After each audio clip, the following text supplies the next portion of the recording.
We're sitting in this beautiful park to talk to John Turner about how COVID-19 has affected him personally and an island perspective. So it's very nice to meet you. Thank you for having me. So tell me a little bit about yourself.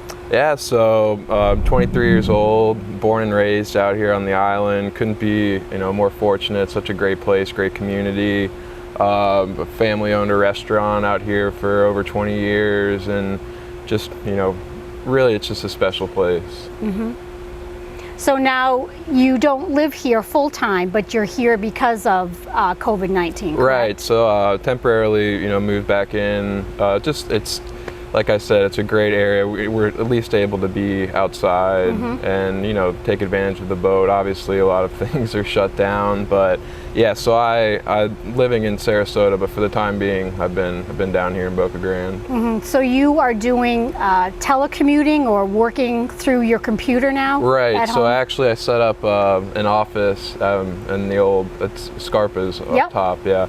And so yeah, I'm working remotely, working from home, which I've been able to do pretty much everything that I've been able to do at the office, but it's different, because I was getting into the groove of everything, and now everything's kind of on hold. So.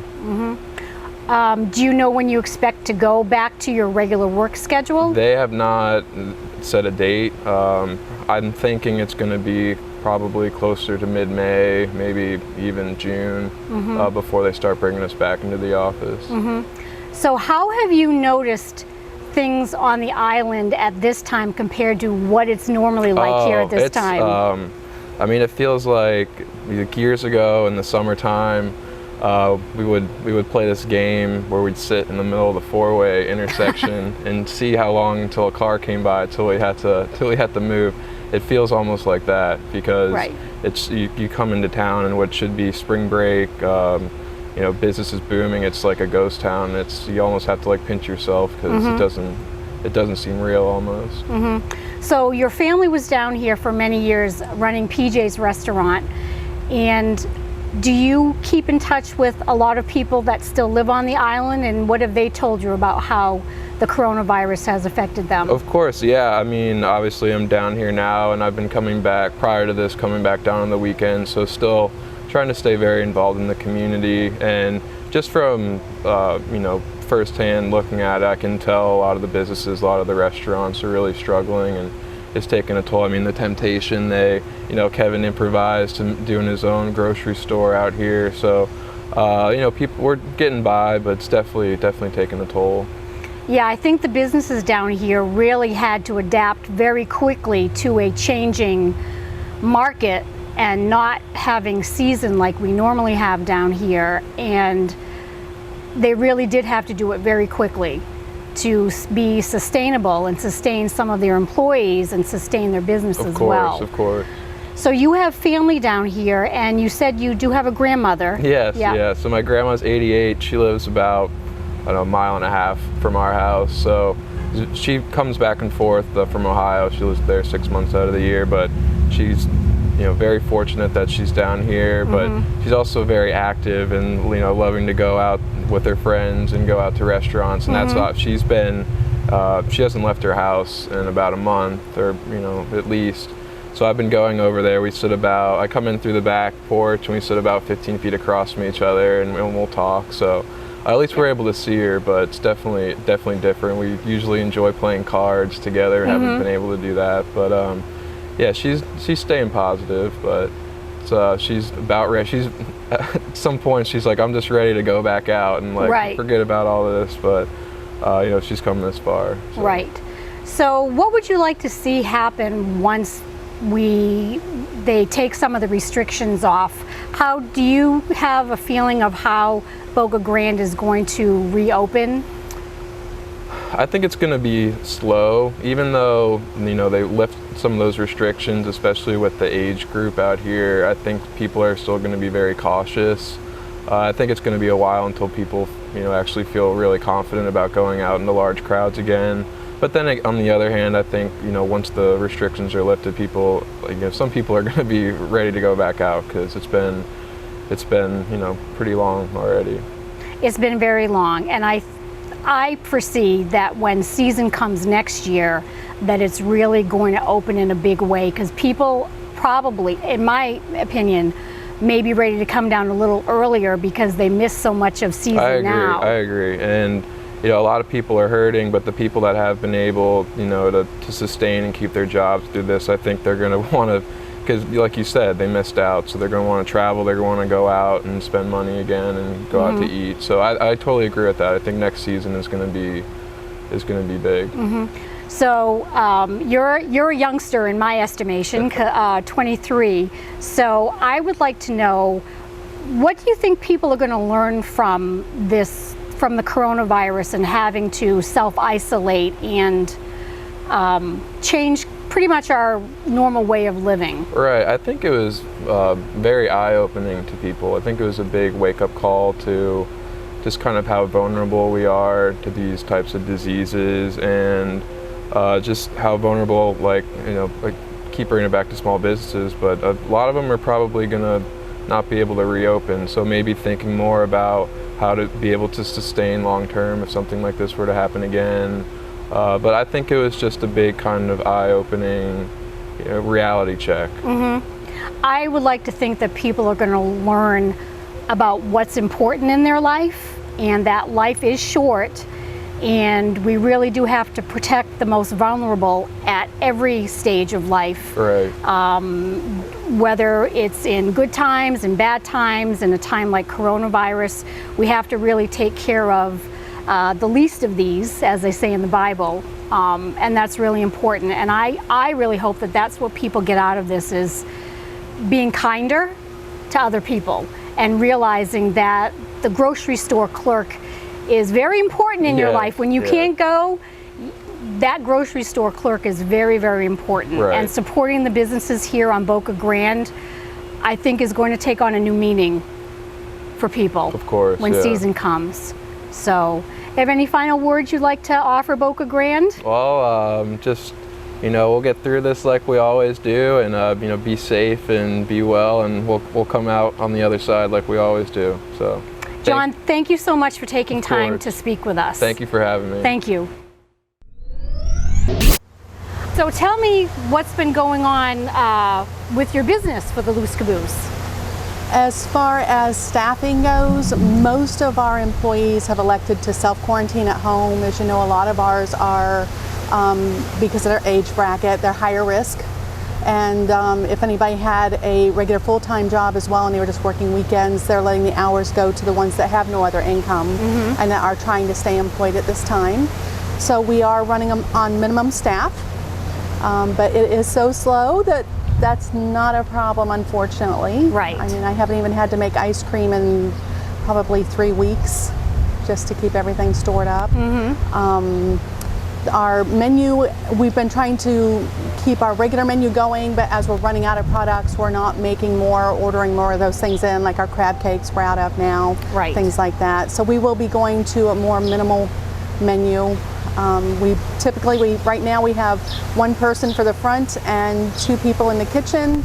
And of course, I'm sitting in the dining room making masks for people that don't have any. Right, and I see you have one on. It's very cute, very cute. So how have you had to adapt your restaurant to the coronavirus? I understand you're doing takeout now, correct? That's all you're doing, is takeout. That's absolutely all that we're doing right now. People can either order online, they can come to the front, or we do take orders over the phone as well.